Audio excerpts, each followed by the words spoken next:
Right, we will finish chapter 2 and 3. We should finish today. We should be finished with chapter 4 by Thursday, so that hopefully we come back Tuesday after spring break, we'll have our second test, okay? That'll catch us up, we'll be where we are, and then we'll start on doing some casework. So,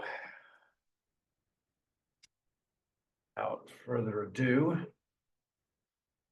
So we left off talking about the SWOT analysis. We went through a quick one on Thursday, saw how it worked, saw how the diagnosis and synthesis, the ability to take things apart and put them together, that came originally from medical technology, how we can do this and use it in marketing as well to create the SWOT analysis.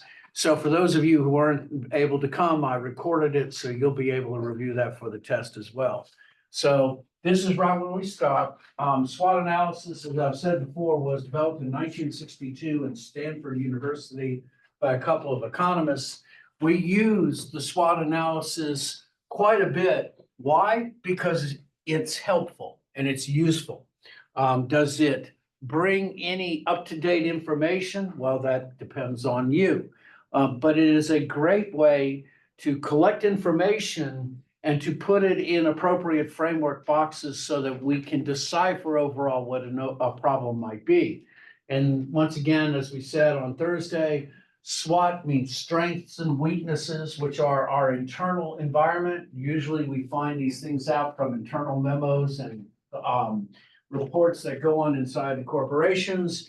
The SWOT, the strengths and weaknesses, tend to be micro. The opportunities and threats tend to be the overall environment and tend to be macro. Opportunities and threats can be the same thing. You can have one particular statement as strength and as a weakness. It can, an external thing, be an opportunity or a threat. It just depends on how you are able to manipulate your resources to use to create some competitive advantage. A way to think about a threat is what can come along today that will totally put me out of business tomorrow. And that can be so many different factors. So that's where we ended on Thursday. So this section is about the marketing plan. And since it is talking about a marketing plan and not a business plan, we also have to look at our currently assigned goals and objectives and overall strategy. So remember, an objective tends to be specific in nature. It tends to be action-oriented.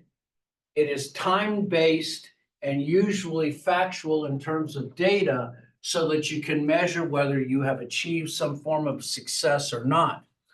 Realize that a goal is the overall arcing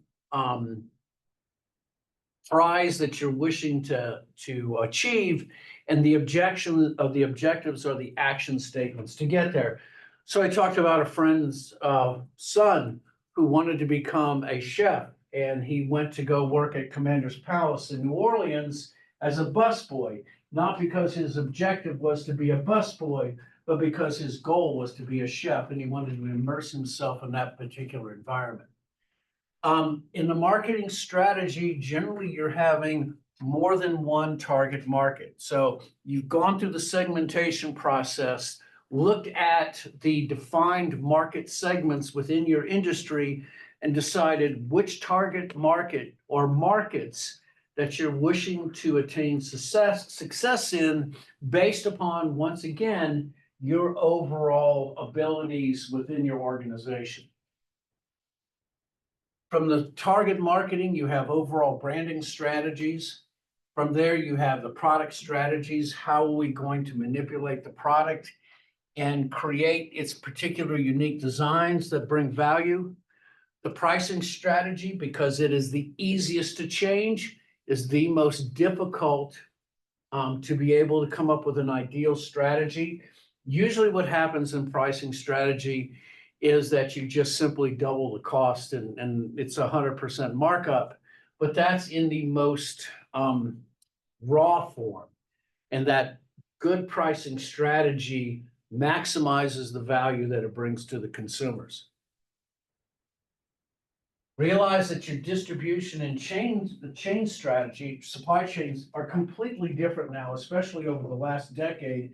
And especially with the fact that the omni-channel makes the entire process completely consumer driven. The distribution strategy is driven by the consumer. They are the individuals who hold on to the mantle and decide what is going to be their journey from the purchase of that item to its ultimate consumption. And then finally, the integrated marketing communication, which is what we know as advertising. This is the very last part of this particular strategy. Remember also that price, promotion, product, and place are the venue of what we call marketing management. So if any of you have looked at a book, usually, I remember who created the first, going blank. I'll remember. Anyway, the very first book of marketing management was in 1960. And it was the first real book that put together the 4 Ps. The 4 Ps are the actual levers of things that marketing specialists do after they have come up with an overall strategy. And it is the manipulation of the 4 Ps that ultimately we try to use to achieve our marketing goals. So we're not going to worry about evaluation and control, and so you don't have to worry about that. But when you plan your marketing plan, these are just some very useful tips. Then, of course, the very first one is remember that you plan ahead and that this is an iterative process. In other words, you plan, revise, and plan again. Remember that marketing strategy is not an event, it is a process. And so it is always evolving. You revise your plans, you revise them again, and make sure that you use some genuine common sense and good judgment. Sometimes realize that in the idea phase, when you're coming up with thoughts, generally there's no bad idea. However, when you're nailing down to actual actions, this is when you have to take a very critical eye and decide what is your best way to achieve some form of success. Be mindful how the plan will be implemented. It may be so difficult to impossible that it is a disaster from beginning to end. I think the whole COVID thing with the entertainment industry was just really bad stepping. And I don't think it's recovered since then as well. And just to remember, you communicate your particular plan with others so that others buy in, that marketing plans should be holistic in nature and include everyone in the mix that is within the organizations. And of course, you update regularly. Oops. So what do good plans do? They explain the present situation. And this is what I want your marketing plans to do when you do them, the case studies. I want you, when you plan the case studies, to make it exist within the world that is inside the plan.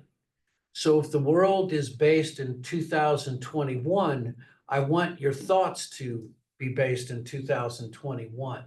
It's real easy to kind of look ahead and see ultimately what they did, but the problem is they may not have done the right thing. Also, there may have been opportunities that you might consider during that time frame that they may not have. Then think of expected outcomes and specify what they should be.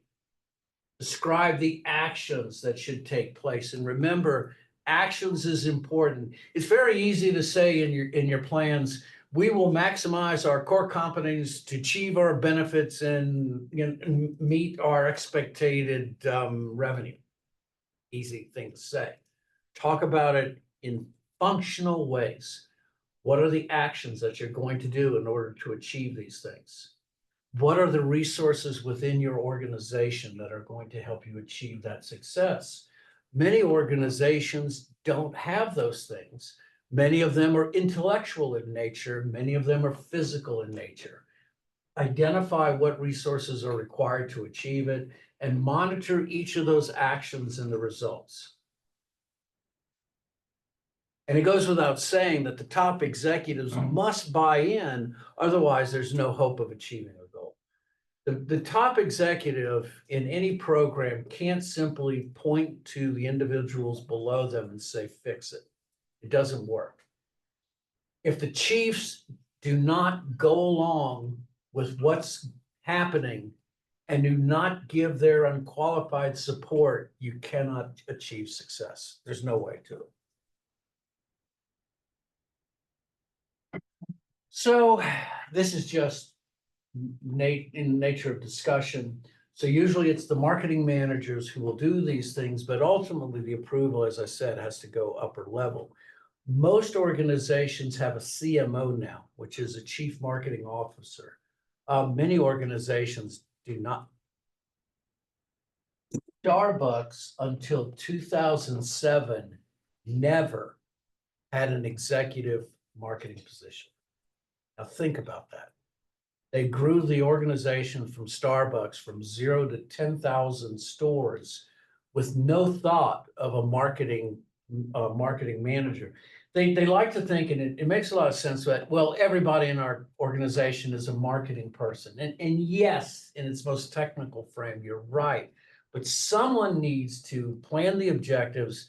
And I hate to put it this way, someone you need to take the blame if something goes wrong. And that's the difficulty with Starbucks at this point. Now they finally have a CMO, and they have worked in a certain direction. But the problem was that CMO has no background or the history. In 2006, Starbucks went through this exact same thing. You can look it up. And a lot of it had to do with trailing away from what their core competency was. And so what happens is those who fail to learn from history are destined to repeat it. And that's what's happening. Okay. So the last thing I want to say is this is what is the major obstacle for implementing? Number one, inadequate communication. The chiefs of marketing, whoever they may be, fail to express it in a way that wins their organizations over.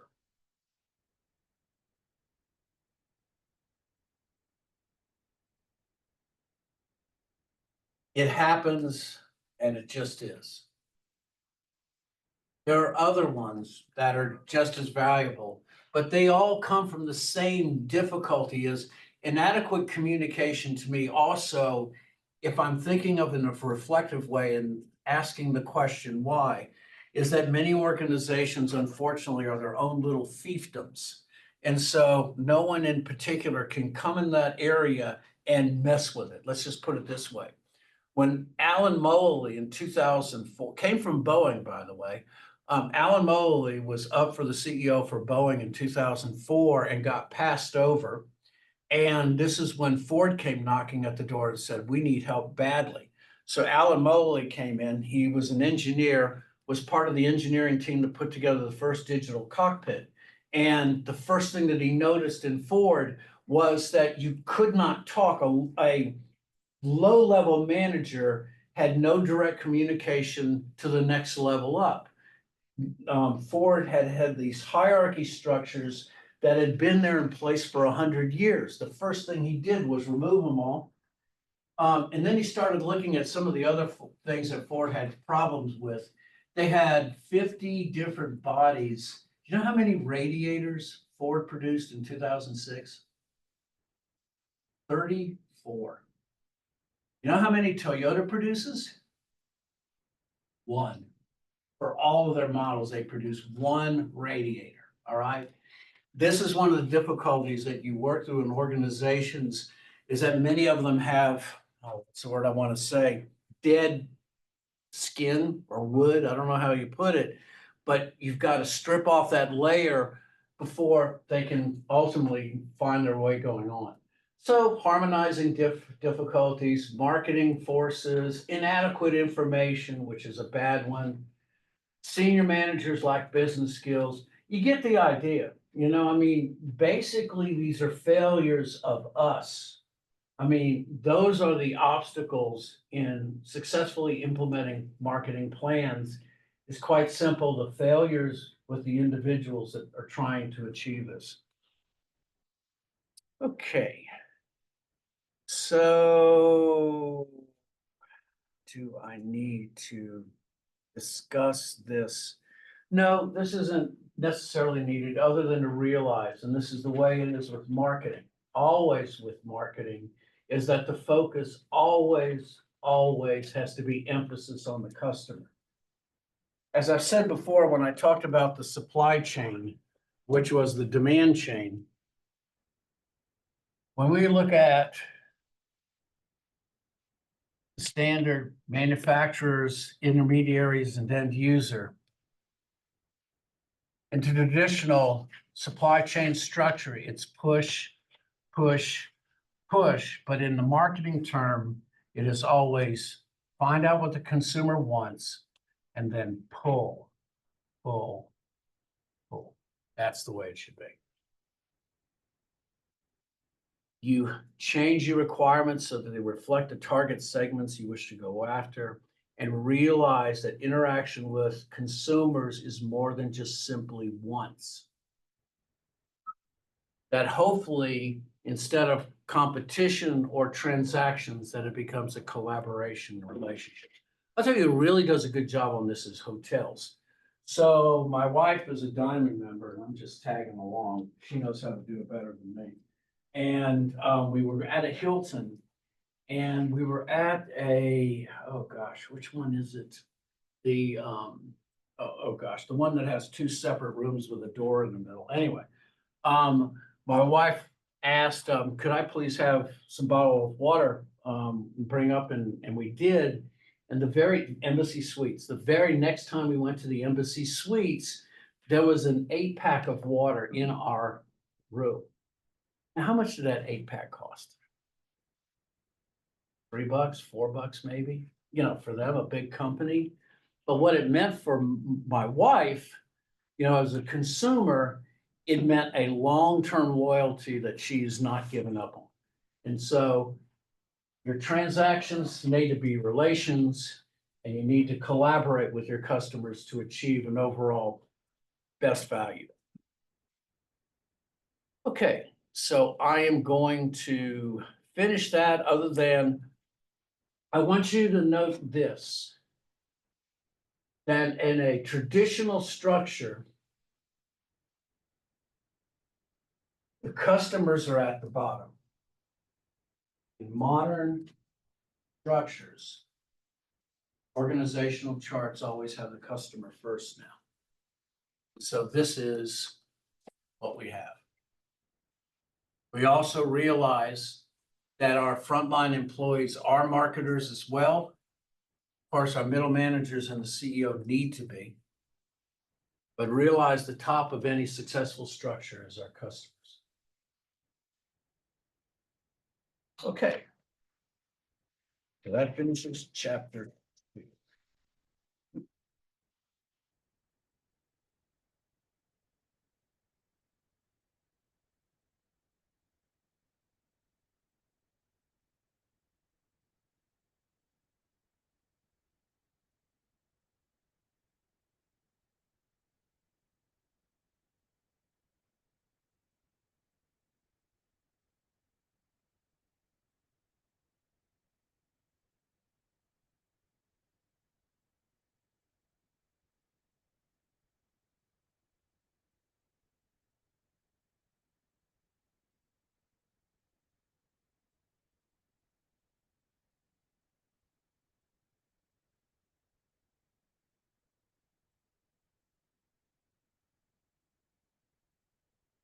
Okay. So chapter 2 was the basics of the marketing plan, the structure, where it starts, of course, with the situation analysis, the breakdown of the internal and external environments, the SWOT analysis, and ultimately how we go about analyzing the information. What this chapter does is kind of, instead of taking us from 50,000 feet up, it takes us nap of the earth and starts talking about the actions that we have to take and what information we have to collect in order to achieve our plan. So The situation analysis is the very heart of our discussion, especially when it comes to the overall narrative about where we are at this moment in time and where we hope to go. Now, the situation analysis is the very first thing, as I said before. It is maybe 1 to 2 pages long, but it is an abstract or a synopsis of what we plan to do, and it is the last thing written on the marketing plan instead of the first. And it's obvious that you can see why. This is a culmination of the current objectives and strategy, our available resources, the organizational culture and the structure, and all of this has to be information that's gathered before we ever come up with the analysis part itself. And so, what is to be considered? There are 3 things that we consider in the situation analysis: the internal environment, and by that we mean the organization itself, which is our current review of objectives, our current strategy, and our performance based upon historical data. Where did we come from? Where are we going? And how's it going so far? What is the availability of resources? Do we have everything that we need? Uber's, but this is not going to be on the case, but Uber has long talked about autonomous vehicles as being their ultimate linchpin with doing Uber. And one of the things that I'm always thinking about it is the drivers are the one, in essence, that brought you the success, and now you're talking about abandoning them. Well, what it means is that their availability of resources is going to go from a fleet of 100,000 drivers to maybe a few autonomous vehicles in order to achieve that. Well, if that's true, then you're going to have to go through a lot of selling me how the customer environment is going to handle that, and the internal as well, which goes around to organizational culture and structure. What kind of an organization do you have? Are you willing to take a risk? Or are you an organization where too much risk leads to failure? Lots of organizations, interesting. Southwest Airlines is one of those unique airlines. So it started as a carrier between Houston, Dallas, and San Antonio. And so it went to those 3 in the state of Texas. Well, they drove only one vehicle, and that was the 737. But they suddenly realized that there were routes that were possible for them to expand in, and that's how they expanded across the United States. Their organizational culture is built upon risk. And whether or not they can continue is going to be a very interesting idea to see whether they can do it or not. They're certainly not the culture of Delta, which is entirely different. The customer environment. Who are the current customers and who are your potential ones? We've got to look in our crystal ball and think of the future and what are our potential buyers going to be like as time moves on. This is what also a very difficult thing about innovation, because innovation in many ways, well, it means demonstrative changes, but it also means many times a tearing down of the traditional structure. Innovation many times takes leaders to get us there because quite simply we fear making that big leap. One of the ones that are the greatest at being able to handle this is Apple. Apple doesn't have customers, they have disciples, all right? And I'm just amazed by it. And whatever you want to say about it as well, if anybody takes the Apple case, by the way, I'm going to tell you their biggest strength has nothing to do with the equipment they make. Okay, so who are our current customers? What do they do with our products? It's always kind of an interesting idea because you know what? Sometimes the products don't do what you think they're doing. Let's see. So many times we have to find our customers and basically try to determine what they're doing. So this is kind of interesting thing. I was reading this in Business Insider. So these are all of the products that were originally intended for something completely different. All right. So, come on, ads, get out of the way. Well, I don't know if you knew this, but Coke actually came from the coca plant, okay? So Coca-Cola literally was Coke, right? And in the 1890s, they actually used Coke as a form of calming agent, especially with children, to make it easier for them to nap. No lie. Then it took about a half a decade to suddenly realize they were creating junkies, and the coca plant, that part of it was taken out of Coca-Cola. So that's the reason it was used as morphine addiction. I don't know if you know Listerine, what it is, but Listerine was a mouthwash, but originally it was supposed to be an antiseptic, and it still can be used that way. Yeah, Bubble Wrap was originally wallpaper. I don't know if you knew that or not, but it found out it had a nifty way of being useful when it came to making silly clothes. So the Slinky was originally supposed to be a stabilizing agent that they were using on gyroscopes in the middle of the oceans. This was before they had long range kinds of, oh gosh, LORAN, long range identifying lasers. And they were trying to use this as a way of achieving better direction. Let's see, a few more. Viagra was supposed to, and it does lower blood pressure, raises it for a little bit and then it lowers it. But anyway, that's where it started. Yes, 7-Up was supposed to be another mood stabilizing drug. I can't look at those sometimes. I think, oh my God, what's happening? So Rogaine is a blood pressure treatment, and Rogaine was always that. And then somebody noticed it had this nasty habit of growing hair. And somebody said, well, that's not a nasty habit, it's a pretty good one. And so Rogaine has been changed significantly from minoxidil, what it was. Frisbees were pie containers. Yep, he got it right in Back to the Future. Let's see, chainsaw. Yeah, chainsaws. Oh my God, was originally because speed was of the essence in the 19th century before sufficient, not antibiotics, but oh gosh, painkillers had come out. All right, time was of the essence, and I think that's all I want to say. WD-40 was used for lubricating missiles. And let's see what else. Yeah, Play-Doh was used as a wallpaper cleaner. So, I mean, many times the initial reason or purpose that you have for a particular item totally undergoes a metamorphosis. And you have no idea what the iPad has done to medtech. Medical technology fundamentally changed a decade ago when the iPad was introduced, especially when it comes to mobile communications.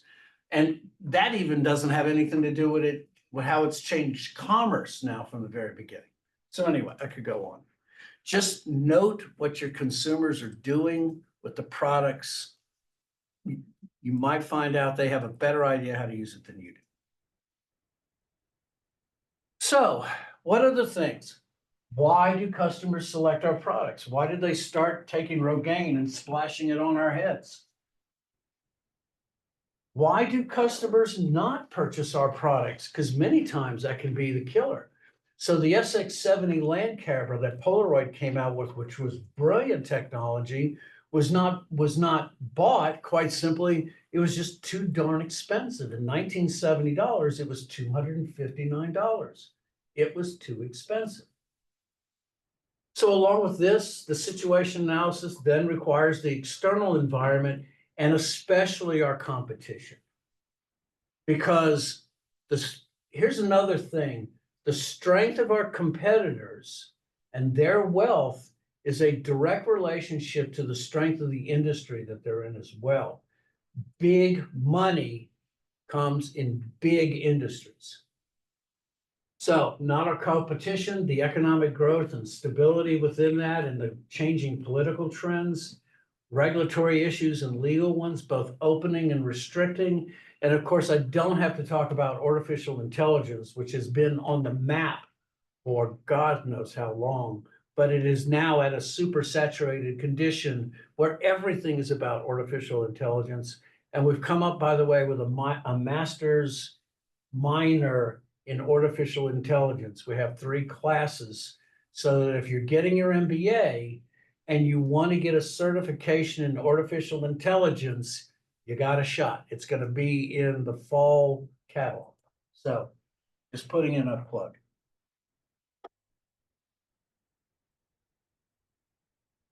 This will be an essay question. What does it mean that analysis alone is not a solution?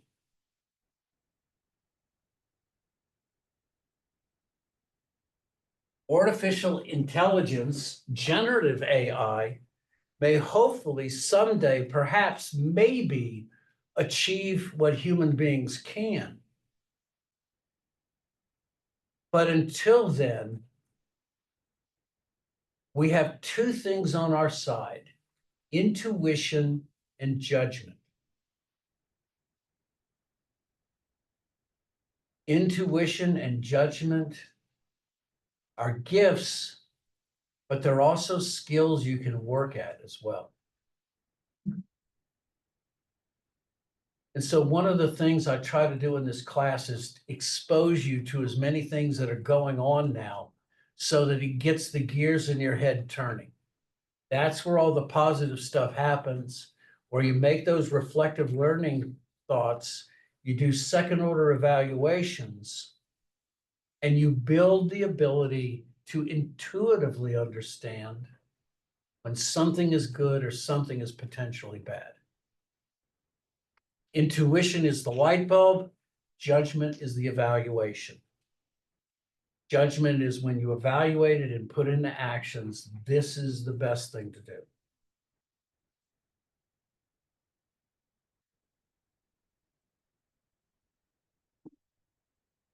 If you remember in the Business Week article, there was a lot of things they were talking about, but not all of it was information. Much of it, or some of it was anecdotal conversations. And it was interesting, but it wasn't the information. We could glom the information based upon what they stated. But information is data that is significant and valuable. So data is just a collection of numbers and facts that have the potential to provide information. But information many times is manipulated using intuition and judgment in a way that makes them more useful. And so I'm working on a journal. I finished a journal article on locus of control and technology acceptance of autonomous vehicles. And it's kind of dovetailed me and spin off into a discussion of artificial intelligence, because it's fascinating the way AI actually works. As I've said before, you don't program AI, it learns. And so you have the massive processors that make it happen. You have the millions or hundreds of thousands of scenarios that are thrown at the CPUs in order to make them process. And then ultimately what you're hoping to do is with generative AI, create something that did not exist based upon the hundreds of thousands of scenarios that the machines ran through. It's really a fascinating subject. I'm looking at it from one particular way, and how does it produce us valued autonomous vehicles? And the truth is we don't trust them at all. And one of the things that I want to do is research, well, when do people trust autonomous vehicles? And one of them is when the form is familiar. And so we trust artificial intelligence with a familiar form because that gives us some kind of confirmation that, yes, it has valuable. Virtual AI, which has no physical existence, has a great suspicion attached to it. So what I'm saying is that an autonomous vehicle that has a steering wheel and pedals and looks like a regular vehicle has a greater chance of acceptance than the Google model that has no pedals and no steering wheel. And so that's the experiment that I'm running.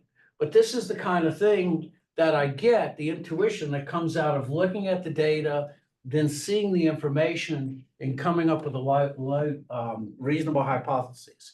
You all can do this. This is the same thing. There's no miracle stuff, folks. It's just work. You do it enough, you can do it well and make a reasonable amount of money. No, not too reasonable. Anyway. So realize this is that when you do the analysis, the benefits have to outweigh the cost. It makes no sense to spend hundreds of thousands of dollars in analysis when ultimately, one, you don't care and you're not going to use it, and the other is that it doesn't achieve some kind of significant advantages. The best way to start acquiring data is look for the sources that already exist. So rule of thumb is look at government and industry publications always first. Now, the difficulty with industry publications is that they're not really concerned with your particular needs. If you can get 40% of good information out of generic data, then you've achieved some form of success. And so always check with the free stuff first. And as the information age grows, we have more and more free information out there. Realize that when you analyze and you're looking at your cases, you need to be thinking the analysis should be organized, systematic, supported by whatever sufficient resources you have.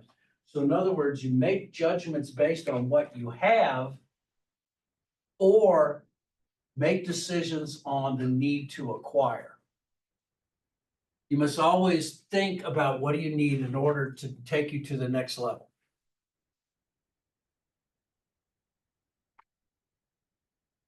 And finally, this is going to be important for your cases.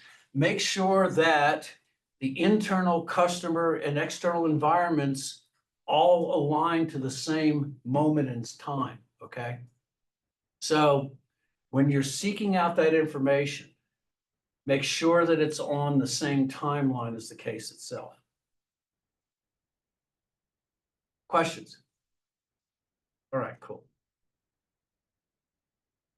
This is real busy and looks bad and don't expect it on a test. But it does do a very reasonable idea of thinking that all of these three have to integrate together, that there's a synergistic effect when you consider the customer information and the internal environment and the external, they blend together, all right? They integrate together. And this does a fairly reasonable way of showing that. But please don't worry about this. Very wordy. So the internal environment. What is the internal environment that you're looking at?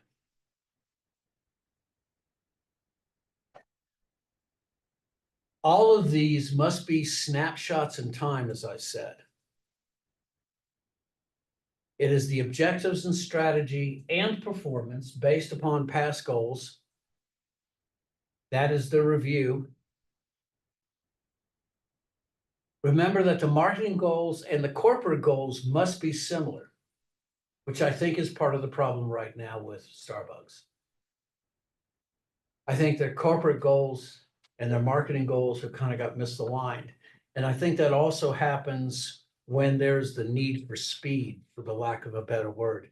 Many times you will make functional changes that have the law of unintended consequences creeps in. So it's good to note those things and also find out why are things improving or why things are declining. I think the infographics did a reasonable translation of the issues that were with Starbucks. They're always, outside performances, and realize error is in any kind of research that you ever do, you'll have about 10 or 15% of error or things that you can't judge. But you take that with the unknown and you try to work the best with what you know. So the current state of the organizational resources, do I need to acquire more to achieve the success? And can I use those resources more effectively? So there's an interesting thing about the recounting of Fort Knox. So have you heard that? So they're talking about, so Fort Knox has not been audited since 1974. And one of the great questions is there any gold in Fort Knox? Of course there is. I know, but here's the thing. The value of the gold that the United States has in Fort Knox is valued at $32 an ounce. That was the last time it was counted. So what is the current price of gold by the ounce? Anybody want to look it up?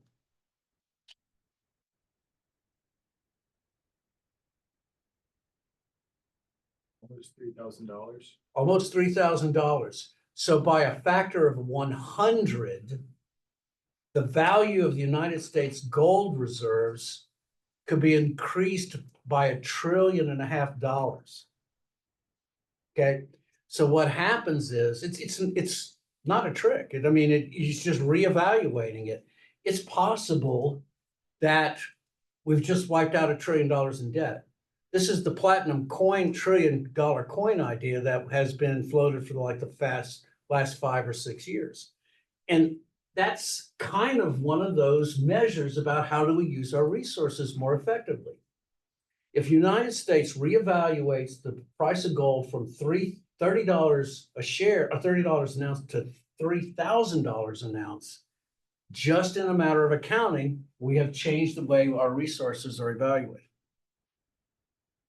Okay, so current organizational structure, any challenges that may affect the activities, everything internal in the organization. How do we go about finding what is our best and achieving our success? The customer's environment. The customer environment expands itself not only to current, but potential customers and their basic needs. And also, what are the products that our competitors have that meet the same needs?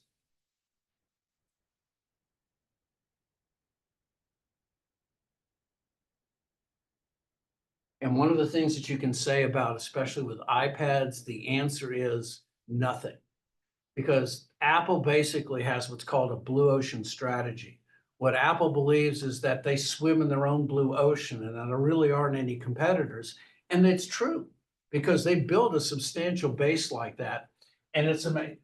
How large of the PC industry do you think the MacBook Pro has? Total market. It's at its highest than it's ever been. 13%. 13%, and that's the highest it's ever been. Average is usually Apple has 8 to 9% of the personal computer market. But the fact that they have that 8 or 9% also means that the Dell has a 6% margin. So which means that if it's sold for $500, they make $30, whereas the Apple can be sold for $2,000 and has a 35% margin. Because we accept that the value that is in there is superior to anything else. And so those are the needs that are met by the consumers.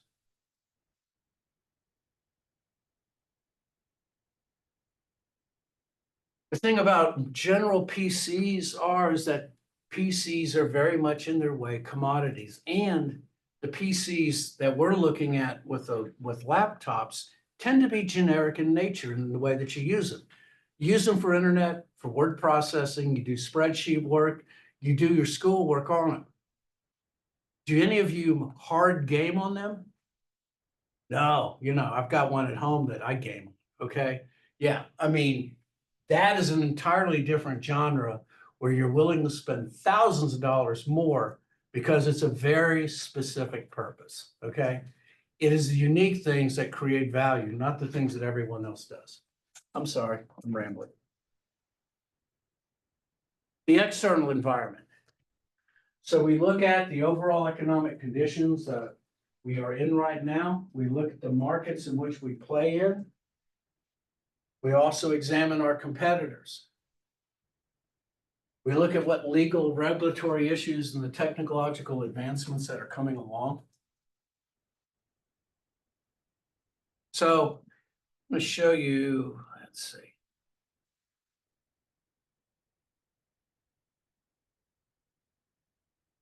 This is the article that I'm really interested in. This one, most of the artificial intelligence research is real new. I mean, we're like bleeding edge technology right now. So this is the one that talks about artificial intelligence, and it uses the concepts of cognitive trust and affect-based trust, which come from sociology and what I write on.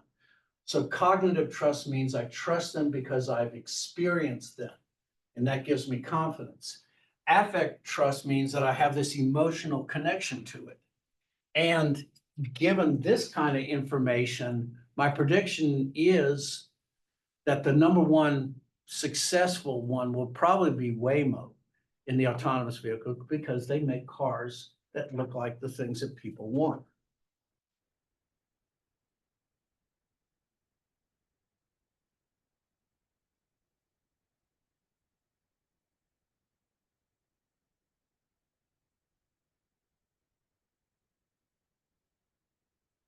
So who are our competitors? Talking about PCs and talking about how we value things. The first are brand competitors, which are market products with similar features to the same customers at similar prices. And so we probably look at the Dells, the ThinkPad, Lenovo's, the Microsoft, all of those, and put those as brand competitors, because generally the features are the same or similar. Product competitors would be the difference between a Lenovo laptop and an iPad. That would be the differences, because they compete in the same class, but the products have substantial different benefits and price. So the iPad and the tablets in general do a great job for browsing and collecting information, but their use as typewriters, or word processors, is not as efficient as using it on a laptop. So that would be an example.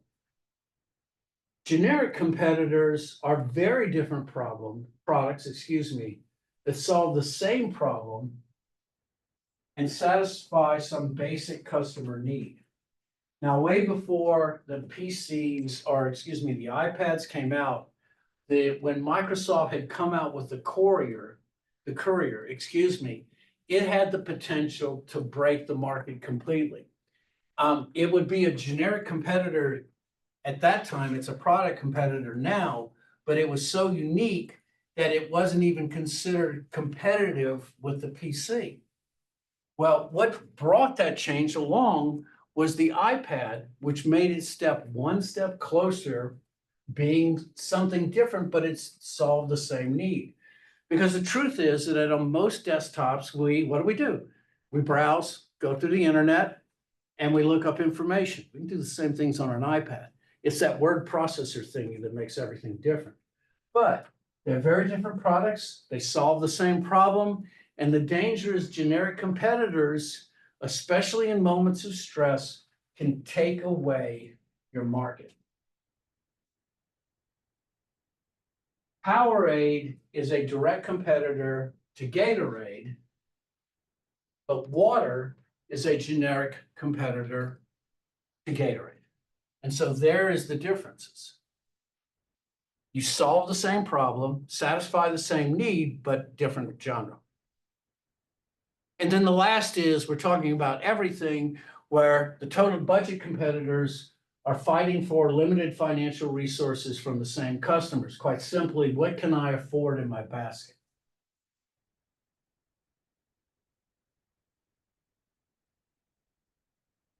And so while the iPad may be necessarily priced out of my budget, I could look at something like the Samsung, which has an Android, and it would do, something similar along the way. Or quite simply, I can't afford it and I'll just do it with less this year. Okay. So in doing the competitive analysis, we look at all of the current competitors. We look at their sizes, their strategy. Are they industry leaders? Are they followers? Are they just groups that make generic products that have different brands on them? We identify their size. What is their particular strategy? Is it a Texas Instruments Corporation that, even though they own the calculator business, believe that market share is more important than the size, or let's just say the profitability? And so Texas Instruments always prices their products deliberately low so that no one comes in and takes that market share. That is an example of a target or a competitor's strategy about how they go about doing their business. We assess the key competitors' strengths and their weaknesses. We focus on a competitor's capabilities, and then we try to think of the most likely strategies that would be successful under different situations. And we plan for the different situations because nothing is ever going to be perfect right out of the rut. We expect there to be exceptions to the rule.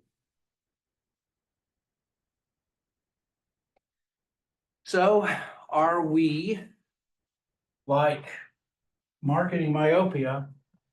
Do we believe that general conditions will always get better? Or do we believe that there are some profound changes, including in unemployment and income levels, and then the consumer willingness to spend? So anybody understand monetary theory? Okay, so in any economic recession, one of the things that most governments try to do is make you spend more money. It's as simple as that. Because monetary theory says that if I spend $1, it'll take 6 more different venues, go through 6 different other corporations until that $1 is finally saved. Monetary theory says that if I control the flow of the money supply, I can in essence affect economic conditions. And that's partially true. Look up the velocity of money if you're ever into von Mises or any of them, but it'll talk about what that is. And so knowing these economic conditions, if you try to get your consumers to spend and they have confidence in spending, it can lead to its own recovery. And so that's why they're always pushing you to try to create ways for consumers to spend money. So make sure that we understand that the shift, especially in the United States, is we are moving towards a more virtual world. I mean, that is expected. The difficulty, once again, is how do you count innovation, which is a significant change? Innovation is more than just invention, because innovation changed the people who are in the lead. It mixes up structures. It creates new ones. When the microwave came along, it fundamentally changed the way we cook. And I've seen the television, I've seen the computer, I've seen the internet, and that's just in my lifetime. And we haven't even talked about cryptocurrencies or artificial intelligence. All of these things need to be evaluated, but it's hard right now to put a number on.